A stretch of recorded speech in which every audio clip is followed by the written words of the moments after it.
গতকাল সন্ধ্যা থেকে এত পরিমাণ ঝড় আর বৃষ্টি হয়েছে, যার কারণে সেই সন্ধ্যা থেকে কারেন্ট ছিল না। এখন বাজে বিকেল 4টে মতো, আর একটু আগেই কারেন্ট এসছে। আর কারেন্ট না থাকলে আমাদের যে কী সমস্যা, সে কী আর বলবো। জল থাকে না, আর জল না থাকলেই কোনো কাজকর্ম হয়ে ওঠে না। তো সকাল থেকে যত জামা কাপড় সব রাখা ছিল, শুধু ড্রামে জল ভরা ছিল বলে বাসনপত্রগুলো ধুয়েছিলাম। আর খাওয়ার জলটা অবশ্যই আমার সবসময় স্টকে থাকে। তো হ্যালো এভরিওয়ান, শুভ বিকেল বন্ধুরা। এখন বাজে বিকেল 4টে, আর আজকের দিনটা হলো মঙ্গলবার। আর সকাল থেকে যেহেতু কারেন্ট থাকেনি, ফোনে চার্জও ফোন সুইচ অফ হয়েছিল, সেই কারণে কোনো ভিডিও করতে পারিনি। তাই কারেন্ট আসার পর ফোনটা একটু চার্জ দিয়ে এখন থেকেই তোমাদেরকে সাথে নিয়ে আজকের ভিডিও শুরু করলাম। চারিদিকে প্রচুর পরিমাণে গাছপালা থাকার কারণে, আর এত পরিমাণ ঝড় হয়েছে প্রায় 100 কিলোমিটার মতো। তো সেই ঝড়ে গাছপালা ভেঙে গেছে, অনেক বাঁশ গাছ যেহেতু আমাদের এইদিকে আছে, বাঁশ গাছগুলো কারেন্টের তারের ওপর ঝুঁকে গিয়ে কারেন্টের তার কেটে গিয়েছিল, যার কারণে কারেন্ট ছিল না। আমাদের আশপাশের এলাকাগুলো মানে অন্যান্য গ্রামে কিন্তু কারেন্ট ছিল, শুধুমাত্র আমাদের গ্রামটাতেই থাকেনি। আর প্রত্যেকবার যখনই সমস্যা হয় আমাদের গ্রামেই কিন্তু কারেন্টের বেশি সমস্যা হয়।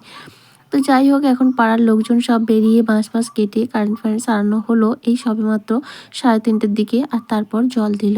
তো জল দেওয়ার কারণে মানে জলটা আসাতে যেন কতটা একটা খুশি। তো সেই সমস্ত কাজ কমপ্লিট করে জল টল ধরে নিয়ে সকাল থেকে যে জামা কাপড় ছিল, ভেবেছিলাম আজ আর ধোবো না, কালকে সকালে ধোবো। তারপর ভাবলাম না, সকালের কাজ কিছুটা কমিয়ে রাখি। এখন যেহেতু 4টে বাজে আর গরমের দিন পড়ে গেছে, এখনও সন্ধ্যা হতে প্রায় 2 ঘন্টা মতো বাকি আছে। তো 2 ঘন্টায় জল ঝরে গেলেও কিন্তু সকালের চাপ অনেকটা কম থাকে, সেই জন্য জামা কাপড়গুলো ধুয়ে এখন মেলে দিলাম। আর মেয়েকে স্কুল থেকে নিয়ে আসলাম, আসার পরে ও খেয়ে দিয়ে এখন একটু রেস্ট নিচ্ছে। আর তোমাদের দাদাভাই তো ক্যাটারিং ছিল, ও তো চলেই গিয়েছিলো, এখন একটু এসেছে রেস্টের জন্য। আবার সন্ধ্যায় চলে যাবে, কালকে দুপুরে শেষ হবে আর কি। মানে দুপুর পর্যন্ত, কালকে আস্তে আস্তে সেই সন্ধে তখন শেষ হবে। আর এত পরিমাণ ঝড় হলেই যে আমার এত সমস্যা হয় সকালবেলা, কি বলবো বন্ধুরা। আমার তো ফোনে চার্জ না থাকার কারণে ক্যামেরা অন করতে পারিনি। এত বাঁশ পাতা ভর্তি ছিল, মানে ঝাঁট দিতে যে এত কষ্ট হয়েছে। আর কি বলতো, বৃষ্টি হয়েছিল তো সমস্ত পাতা কিন্তু মাটিতে চাপা হয়ে গেছিলো। তো তখন যতটা সম্ভব উপরে উপরে ঝাড় দিয়েছিলাম। আর এখন দেখো বিকেলবেলা সারাদিন একটু রোদ লেগে গেছে, হাওয়া বাতাস লেগেছে, শুকিয়েছে। এখন কিন্তু সেই চাপা পাতাগুলো উঠে যাচ্ছে, তো তাই জন্য বিকেলে ভালো করে আরেকবার ছাড় দিয়ে নিচ্ছি। ঝড় বৃষ্টি হলেই প্রচুর সমস্যা হয় বাইরেটা পরিষ্কার করতে। দেখেই তোমরা বুঝতে পারছো যেন একটা ঝড় যেন তাণ্ডব করে গেছে। সত্যিই ভীষণ পরিমাণ ঝড় হয়েছে, প্রায় ঘন্টাখানেকের মতো। তারপরে বৃষ্টিও হয়েছে।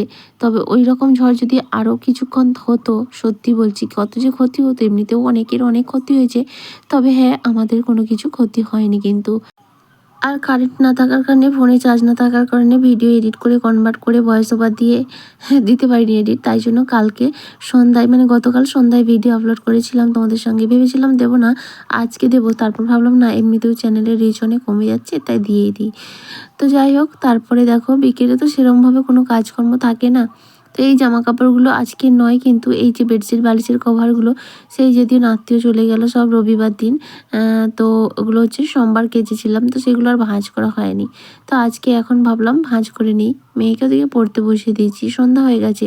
তোমাদের দাদাভাই চাটা খাওয়া দাওয়া করে ও চলে গেল ক্যাটারিংয়ে। আমি ওদিকে সন্ধ্যাটা দিয়ে দিলাম, দিয়ে মেয়েকে পড়তে বসিয়েছি। আর ও পড়ছে, সঙ্গে আমি আমার কাজগুলোও করে নিচ্ছি।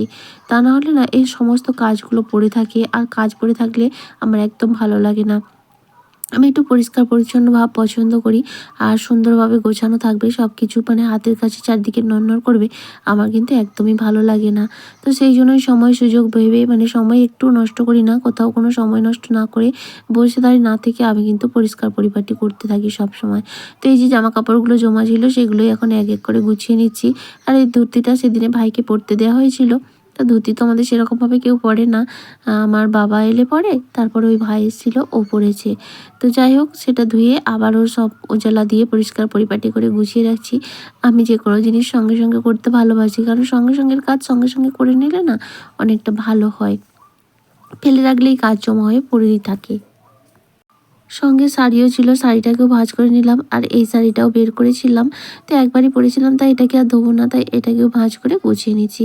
এবার সমস্ত জিনিসগুলো জায়গা মতো রেখে দিয়ে আসবো। এরপর না, তোমাদের দাদাভাইয়ের কয়েকটা জামা অনেক দিন ধরে বাইরে পড়ে আছে আয়রন করার জন্য, সময়ের জন্য হয়ে ওঠেনি। তাই ভাবছি আজকে এখন মেয়েকে পরতে দিয়েছি, ও পড়ছে, সঙ্গে যেহেতু সামনেই আছি তাই আমি এই কাজগুলো করে নিচ্ছি, সঙ্গে ওর পড়াটাও কিন্তু আমি বলে দিতে পারছি।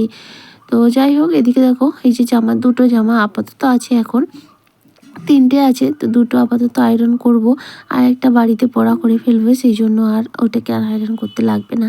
আর এই যে জামাটা আয়রন করতে আমার এত অসুবিধা হয়, অন্যান্য জামাগুলো অতটা অসুবিধা হয় না, একেবারে পিওর সুতির যেগুলো হয় আয়রন করতে ভালো লাগে, কিন্তু এই জামাটা একেবারে পিওর সুতির নয়। আর হচ্ছে কী ধরনের, তবে এই জামাটা কিন্তু অনেক টাকাই দাম নিয়েছিল আমার এক ভিক্ষা বোন, তোমাদের দাদাভাইকে ভাইফোঁটাতে গিফট দিয়েছিল, তো ভীষণ সুন্দর ছিল জামাটা, কিন্তু এই আয়রন করতে না আমার ভীষণ অসুবিধা হয়, কেন জানি না। এই জামাটার ক্ষেত্রেই অসুবিধা হয়, ঠিকঠাক করে উঠতে পারি না, তবে অন্যান্যগুলো কিন্তু সহজেই হয়ে যায়। গতকালের ভিডিওতে কমেন্ট করেছে নির্কু ঘোষ, প্রশান্ত হালদার এবং Shreyasi blog. Thank you so much তোমাদের সবাইকে এত সুন্দর সুন্দর কমেন্ট করার জন্য এবং আমার ভিডিওগুলো দেখার জন্য। সেই সঙ্গে তোমাদের কাছে একটাই রিকোয়েস্ট, আগামী দিনগুলোতেও তোমরা এইভাবেই আমার পাশে থেকো। আর তোমাদের সঙ্গে কথা বলতে বলতে আমার একটা জামা কিন্তু সুন্দরভাবে আয়রন করা হয়ে গেছে। যাই হোক বন্ধুরা, আমার আজকে এতক্ষণ পর্যন্ত যে সকল বন্ধুরা আমার ভিডিওটা দেখছো, তোমাদের যদি কোথাও একটু ভালো লেগে থাকে তাহলে প্লিজ একটু লাইক করে দিও, আর চাইলে তোমরা ভিডিওগুলো শেয়ারও করতে পারো। আর আজকের ভিডিওতে যদি কোনো নতুন বন্ধু থেকে থাকো, তুমি চাইলে চ্যানেলটা সাবস্ক্রাইবও করতে পারো। আর যারা অলরেডি এই কাজটা করে দিয়েছো তাদের সবাইকে জানাই আমার তরফ থেকে অনেক অনেক ভালোবাসা আর অনেক অনেক ধন্যবাদ। তো এদিকে আরও একটা জামা আয়রন করা হয়ে গেল। এই জামাটা আয়রন করতে কোনো অসুবিধাও হলো না, আর বেশি সময়ও লাগলো না, সহজেই কিন্তু হয়ে গেল, কারণ এই জামাটা ছিল একেবারে পিওর সুতির। তো যাই হোক, জামা কাপড় আয়রন করা হয়ে গেল, এখন মেয়েকে ভালো করে একটু পড়া ধরে নেব। ওর তো পরীক্ষা রয়েছে, এখন সাপ্তাহিক এক্সাম চলছে, প্রত্যেক সপ্তাহে সপ্তাহে পরীক্ষা। তো দুটো হয়ে গেছে, ইংরাজি আর অঙ্ক হয়েছে। সামনের সপ্তাহে মানে প্রত্যেক শনিবার শনিবার হয়, এই সপ্তাহে আবার শুক্রবার হবে, কারণ কি শনিবার ঈদের ছুটি, সেই জন্য শুক্রবার পরীক্ষাটা হবে। তো শুক্রবার বাংলা পরীক্ষা আছে। আমি বইয়ে দাগ দিয়ে দিয়েছি কি কি করে, এই যে দেখো, তার মধ্যে হাফ জিনিস বইয়ে নেই, মানে স্যার নিজের মতো দিবে, ঠিক ভুল মানে ঠিক হলে ঠিক চিহ্ন, ভুল হলে ভুল চিহ্ন, আর সঠিক উত্তরটি বেছে লিখো, মানে এরকম 3টে থাকবে, একটা উত্তর বেছে লিখতে হবে। এখন স্কুলের টিউশনের সমস্ত পড়া কিন্তু ওর কমপ্লিট হয়ে গেছে, এখন শুধু আমি পরীক্ষার পড়াটা ধরবো, মানে যে সাবজেক্টে পরীক্ষা রয়েছে সেই পড়াটাই কিন্তু আমি এখন ওকে রিভাইজ দেব এবং করব। সব কিছু আগে গুছিয়ে নেওয়া হয়েছে, মানে স্কুলের, মানে কালকে স্কুলের বা টিউশনের যে পড়াটা ছিল সেগুলো কিন্তু কমপ্লিট করে তারপরে আমি পরীক্ষার পড়াটা নিতে শুরু করলাম, কারণ ওদিকে ততক্ষণে আমার কাজটাও হয়ে গেল, আর এটা অনেকটা সময় দিয়েও করাতে পারবো। তারপরে রাতের খাবার বানিয়ে নিয়েছি, আজকে রাতে 5 পিস রুটি করেছি মা মেয়ে দুজনের জন্য, আর দুপুরে সয়াবিন আলুর তরকারি ছিল, সেটাকেই গরম করে নিয়েছি, এটাই হবে আমাদের রাতের ডিনার। তো মা মেয়ে খাওয়া দাওয়া করে নিয়েছি। তোমাদের দাদাভাইয়ের আসতে রাত হবে। আর এটা কি বলো তো, এটা হচ্ছে তিল, আমাদের জমিতে লাগানো হবে। তো যেহেতু বৃষ্টি হয়েছে, জমিটা ভিজে গেছে, তাই তিলটা একটু ভিজিয়ে দিচ্ছি, কারণ এটাকে 3-4 দিন ভিজিয়ে রাখতে হবে, তারপরেই জমিতে রোপণ করা হবে।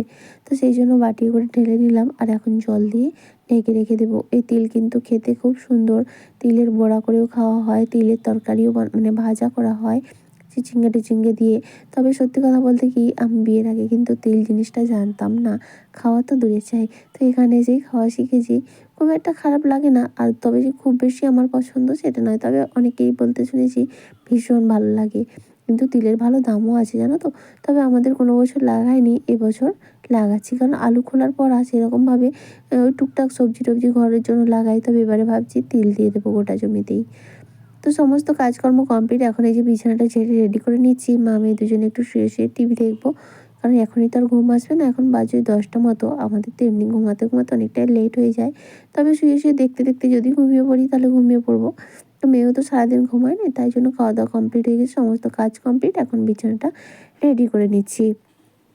আর এই যে বিছানাটা এখনও কিন্তু কম্বলটা রয়েছে, তোমরা হয়তো ভাববে এখনও কি লাগে, এই যে লাগতো না, তবুও মাঝের মধ্যে না রাতের দিকে ওই পায়ে মানে হাঁটু পর্যন্ত ঢেকে রাখলে ভালো লাগে। আর কালকে যেহেতু ঝড় বৃষ্টি হয়েছে, আজকের ওয়েদারটা বেশ ঠান্ডা ঠান্ডা আছে, তো সেই জন্যই ব্ল্যাঙ্কেটটা রেখে দিচ্ছি। তাহলে বন্ধুরা, আজকের মতো এটুকুই, আবার দেখা হবে, সবাই খুব ভালো থেকো, টাটা।